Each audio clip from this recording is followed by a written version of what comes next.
Wow. education. I love the confidence. If you have no confidence in self, then you're what? Twice defeated in the race of life. And I see you're winning. What 3 advice would you have for young ladies out there like yourself? Young ladies like me out there, first of all, I just want to say you should be confident in yourself. Believe you can do anything, you can go anywhere. Right. Ensure that you love yourself. That's very important. Love yourself. And last, don't feel as if you need to work twice as hard as anybody, especially in the STEM field, in IT field, engineering, mathematics. Don't feel as if you need to work twice as hard to get the recognition. Just do your thing. Just do your job. I know that as a dolly, you make a bag of sense. As a dolly? As a dolly, you make a bag of sense. Oh! It's all about the dollies these days. Dolly at the front of the class, you know?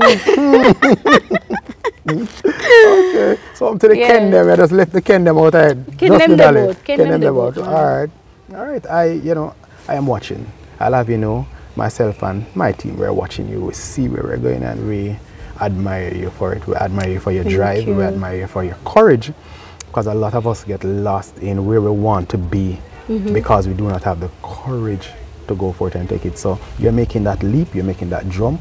So you're gonna find out now that you have wings. Yes. So I want you to fly. Yes, thank you so much. So we are big you up. Go and fly, my girl. Big up you. On the black and blue chair, she's gonna fly. We trust that she will. Have a wonderful one.